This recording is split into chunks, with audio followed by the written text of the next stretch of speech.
Dans l'actualité également, vous êtes nombreux des clients de l'Office national de l'eau et de l'assainissement à ne pas comprendre la dernière facturation de votre consommation d'eau. Vous avez raison puisque l'ONEA reconnaît des anomalies dans la facturation des mois d'avril et de mai. Et pour plus d'explications, nous recevons dans ce 20 le secrétaire général de l'ONEA, M. Lassina Assanou. Bonsoir.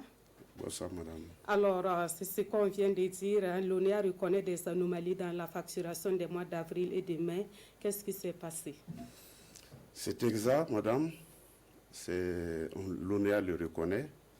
Effectivement, courant les mois d'avril et de mai, il y a des anomalies qui se sont glissées dans notre facturation.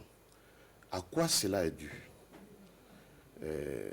Comme vous le savez, à partir de mars 2020, nous avons connu malheureusement la pandémie du coronavirus, à travers lesquelles des mesures barrières avaient été prises pour éviter vraiment la propagation de la maladie. L'ONEA, avant cette situation, mensuellement passait faire des relevés dans les cours des abonnés.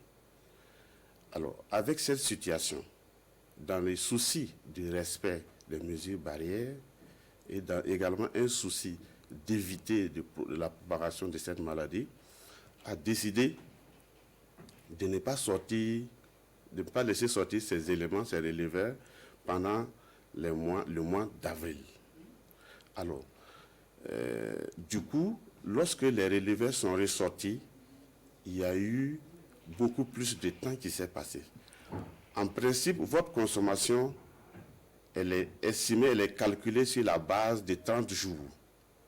Du fait que nous ne soyons pas sortis courant avril, il y a eu des consommateurs qui ont été facturés sur la base de près de 40, voire 50 jours de consommation. Donc, il va sans dire que cela se fait ressentir tout de suite sur la facturation de nos clients. Et, comme vous le savez également, nous avons une facturation qui est progressive, c'est-à-dire le coût du mètre cube est progressif. Donc, une différence de quelques mètres cubes vous amène dans des tranches assez élevées, d'où une facturation vraiment incompréhensible. Alors, nous nous sommes rendus compte de la situation. Malheureusement, les premières factures étaient déjà sorties. Alors, donc, nous nous sommes dit, on a passé un communiqué pour inviter nos clients qui avaient déjà reçu ces factures à se présenter à nos agences pour qu'on puisse remédier vraiment à la situation.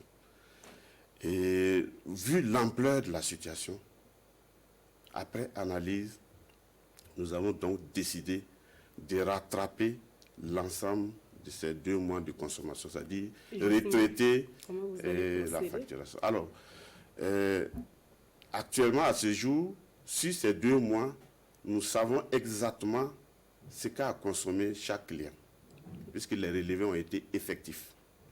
Alors, donc, c'est de prendre la moyenne de ces consommations et de faire une facturation juste qui correspondrait à la consommation de chaque client. Donc, voilà un peu ce que nous avons décidé.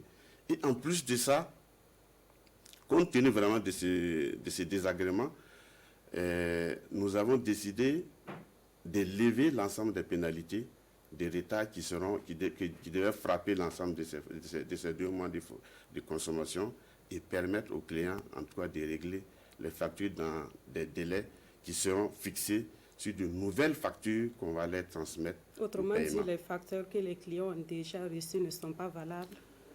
Oui, il faut dire que les factures qui sont reçues à ce jour ne sont pas... Il faut dire que c'est des factures qui vont être revues.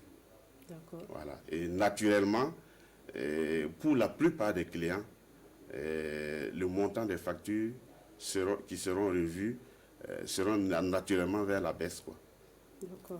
Alors, d'aucuns ont tout de suite pensé que cela pourrait avoir des liens avec le nouveau système même de relevé bimestriel sur lequel vous avez assez communiqué. Est-ce qu'il y a un lien? Il n'y a pas de lien du tout. D'accord. Au contraire, les relevés bimestriels nous permettent de mieux analyser la facturation des clients. Alors que dans les temps, on n'avait qu'un seul mois. il n'y avait suffisamment pas de temps pour le système d'analyse de regarder l'ensemble des factures dans les détails. Par contre, les relevés bimestriels vont nous permettre, en tout cas, d'aller beaucoup plus en profondeur dans l'analyse des factures. D'accord. Un dernier mot pour rassurer les consommateurs, parce que sur les réseaux sociaux, on sent quand même qu'ils sont fâchés contre l'ONEA. Tout à fait, et ils ont raison. Donc, je profite de cette occasion pour adresser toutes nos excuses à l'ensemble des consommateurs, à l'ensemble des clients de l'ONEA par rapport à ces désagréments que nous avons occasionnés, et nous nous en excusons fortement. Alors, je les rassure que les factures qui vont être émises vont refléter la consommation réelle que chacun aura fait au niveau de sa concession.